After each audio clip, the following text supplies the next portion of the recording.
everybody. Right, well, I have a whole presentation. I was up till 3:30 a.m. one morning, just finishing it off, and I'm going to go completely off piece and ignore it. Because actually, it's been really interesting being here, because I've been talking to different people, and it's reminded me what it is like to be you.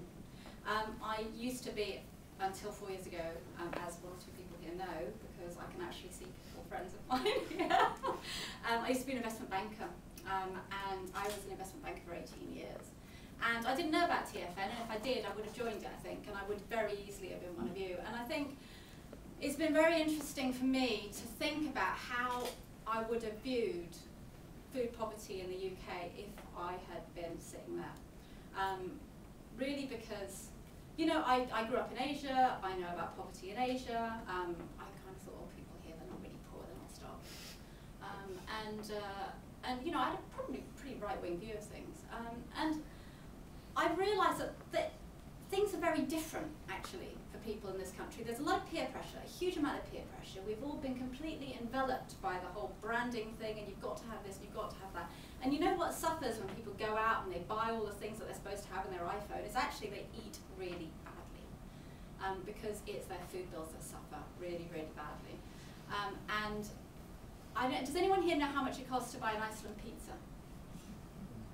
Someone give me a guess? £1. 89p. Okay. Chicken and chips, £1.50.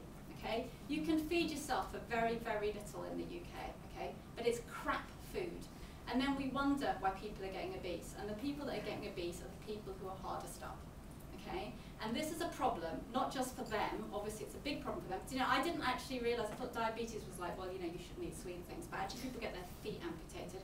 There's a lady at the end, one of our volunteers. Her husband has just had one of his toes amputated because he's got diabetes. And diabetes is a real danger, and it's a killer for the NHS as well, because this is a huge cost to our NHS. And I sat there one day thinking about this, because actually my background is in medical science before I became an investment banker.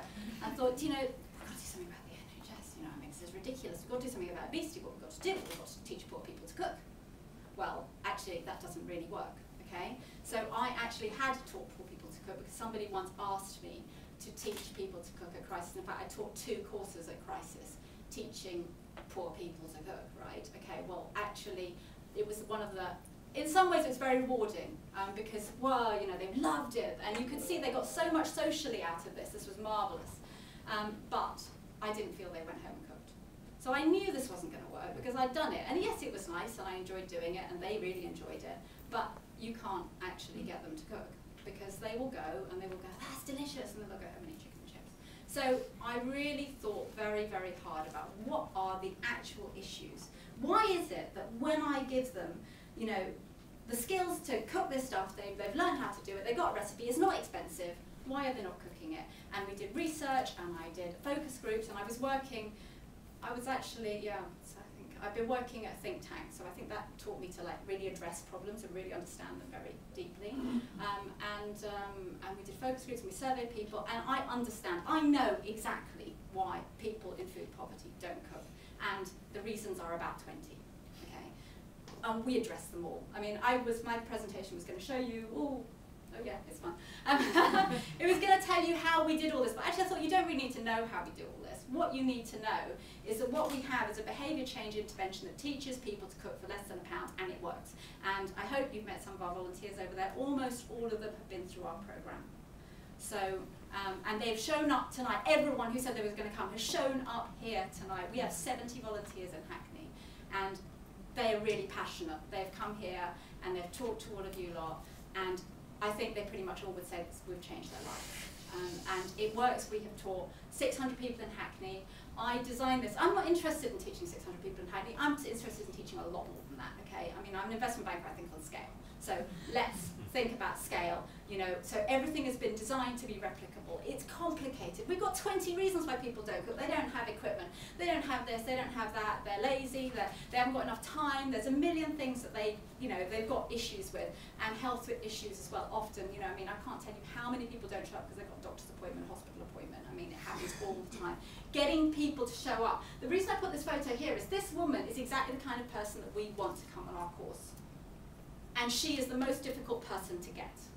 You know, That's why we've got such strong branding with Bags of Taste, because actually if you make it cool, if you make it fun, people will come. We don't tell them they kind of come on a healthy eating course. We say come and learn to cook better than takeaway. Who wouldn't want to do that? Who doesn't want to save £850 a year? You know? So we, you know, when I look at levers, I look at every lever I can find and I pull them all. And what we do is we bag up food, you know, we remove the kind of, I'm going to go home and then I'm not going to get around to getting the ingredients. We bag up food, 80 meals every session. It's a major undertaking. We have volunteers coming out of our ears trying to do all this stuff. And one of them's actually here, works for Macquarie over there. Anyone wants to volunteer with us, come and see me. And we bag up these things. We've got these bags of food and they buy them for £3. And there's 4 meals in there. And it's exactly what they cooked in the lesson. And they go home and they cook it. And they teach their families, and their kids love it, and they go out, and once they've done it once, they're like, oh, it's because confidence, a huge confidence thing, you know, and then they go home, and they're like, oh, I was able to do that. And then they go and they buy the stuff, and then they cook it. And so all I can say is they come on our course, and magically it all happens. Now, for the Q&A, I'm going to invite some of the volunteers actually to answer the Q&A, and Justin, who's going to run our Islington branch. That's our first attempt at scaling.